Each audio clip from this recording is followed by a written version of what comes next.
नमस्कार, मैं अंजना और आप देख रहे हैं वास्तव न्यूज। आइए एक नजर डालते हैं आज की बड़ी खबर पर।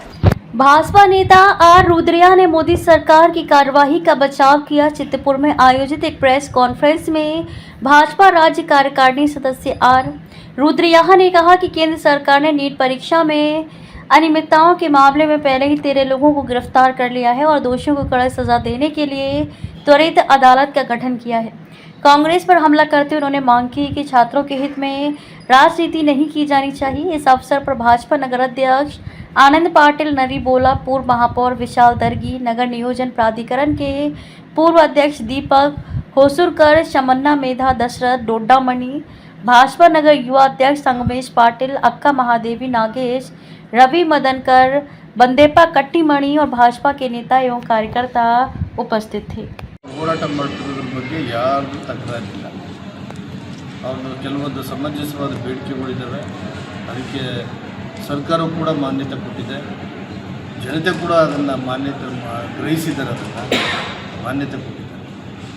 ಇವತ್ತು ಅವರ ಬೇಡಿಕೆ ಪ್ರಕಾರ ಏನು ಒಂದು ಈ ಅನಾಹುತ ಆಗಬಾರ್ದಾಗಿತ್ತು ಅದು ಆಗೋಗಿದೆ, ಅದಕ್ಕೆ ಎಲ್ಲರೂ ಕೂಡ ಪಶ್ಚಾತ್ತಾಪ ಪಡ್ತಾರೆ।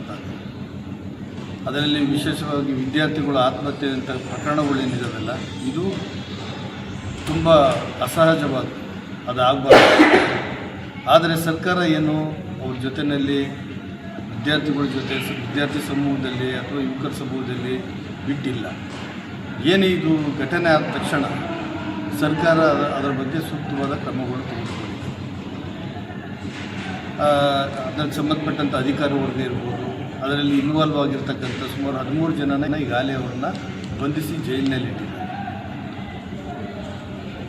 ಅದರ ಜೊತೆಗೆ ಮೊನ್ನೆ ನಮ್ಮ ಮಾನ್ಯ ಪ್ರಧಾನಮಂತ್ರಿಗಳು ಕೂಡ ಘೋಷಣೆ ಮಾಡಿದ್ದಾರೆ, ಇದಕ್ಕೆ ತ್ವರಿತ ನ್ಯಾಯಾಲಯನ ಸ್ಥಾಪನೆ ಮಾಡಿ 5 ಕಡೆ ಈ ತಪ್ಪಿತಸ್ಥರು ಯಾರಿದ್ದಾರೆ ಅವರ ವಿರುದ್ಧ ತನಿಖೆಗಳು ಮಾಡಿ ಎನ್ಕ್ವೈರಿ ಮಾಡಬೇಕು। ಏನು ಪ್ರೊಸೀಜರಲ್ ಸಿಸ್ಟಮ್ ಇದೆಯಲ್ಲ ಅದರ ಪ್ರಕಾರ ತನಿಖೆ ಮಾಡಿ ತಪ್ಪಿತಸ್ಥರು ಕಂಡು ಬಂದರೆ ಅವರಿಗೆ ಕಠಿಣವಾದ ಶಿಕ್ಷೆ ಕೊಡಬೇಕು ಅನ್ನೋ ಉದ್ದೇಶದಿಂದ ಈಗಾಗಲೇ ಅವರು ಅದನ್ನು ಘೋಷಣೆ ಮಾಡಿ ಕ್ರಮ ತಗೊಳ್ತಾರೆ। ಅವರ ಹಲವಾರು ಬೇಡಿಕೆಯಲ್ಲಿ ಸಂಬಂಧಪಟ್ಟ ಮಂತ್ರಿ ರಾಜೀನಾಮೆ ಕೊಡಬೇಕು ಅಂತಕ್ಕಂಥದ್ದು ಅವರ ಒಂದು ಬೇಡಿಕೆಯೂ ಇದೆ। ಕೆಲವೊಂದು ಸಂದರ್ಭದಲ್ಲಿ ಈ ದೇಶದಲ್ಲಿ ಆಗಿದೆ, ಅದು ಕೂಡ ಮಳೆ ಬರ್ದೇ ಇವತ್ತು ಅದನ್ನು ಕೂಡ ಅದರ ಮೇಲೆ ಇದು ಮಾಡಿ ಗುಳೆ ಹೊಡೆದು ಈಗ ಗುಗ್ರಿ ಹಾಕ್ತಾರೆ, ಬೇರೆ ಬೇರೆ ಆಟಗಳು, ಇಷ್ಟು ರೈತರಿಗೆ ಸಮಸ್ಯೆ ಆಗಿದೆ। ಅವ್ರನ್ನ ಕೇಳೋರೇ ಯಾರೂ ಇಲ್ಲ, ಸಂಬಂಧಪಟ್ಟ ಅದಕ್ಕೆ ಮಂತ್ರಿ ಸಹಿತ ಇಲ್ಲ ಅವ್ರ ಕಷ್ಟ ಸುಖ ಕೇಳೋಕ್ಕೆ। ನೋಡಿ ಇವತ್ತು ಗೊಬ್ಬರದ ವಿಷಯ ಇದೆ, ಗೊಬ್ಬರಗಳು ಸಮರ್ಪಕವಾಗಿ ಸಿಗ್ತಾ ಇಲ್ಲ, ಆಮೇಲೆ ಬೀಜದ ವಿಷಯ ಇದೆ, ಬೀಜ ಸಿಗ್ತಾ ಇಲ್ಲ। ರೈತರ ಬಗ್ಗೆ ಯಾವುದೇ ಕಾಳಜಿ ಇಲ್ಲ। ಏನು ಮಾಡಬೇಕು ಅಂತ ಸರ್ಕಾರದಲ್ಲಿ ಯಾವುದಾದ್ರು ಒಂದು ಸುತ್ತೋಲೆಲ್ಲ, ಮಳೆ ಇದ್ದರೆ ಸಾಯ್ತಾ ಇದ್ದಾರೆ, ಏನು ಕೊಡಬೇಕು, ಏನು ಮಾಡಬೇಕು, ಡಿಕ್ಲೇರ್ ಮಾಡಬೇಕು ಅಥವಾ ಕಂಪನ್ಸೇಟ್ ಮಾಡಬೇಕು, ಯಾವುದಾದ್ರು ಒಂದು ಕ್ರಮ ತಗೊಳ್ಳೋದು ಯಾವುದಾದ್ರು ಇದುವರೆಗೂ ನೋಡಿದರೆ ಇಲ್ಲಿವರೆಗೂ ಯಾವುದೂ ಮಾಡಿಲ್ಲ। ಈಗ ಅವರೆಲ್ಲ ಡೆಲ್ಲಿಲಿ ಸ್ಟ್ರೈಕಲ್ಲಿ ಕೂತಾರೆ, ಇಲ್ಲಿ ಯಾರು ಹೇಳೋರು ಕೇಳೋರು ಇಲ್ದಂಗೆ ಆಗಿದೆ। ಇದು ಅವರ ರೈತ ಪರವಾದ ಕಾಳಜಿ ತೋರಿಸ್ತಾರೆ।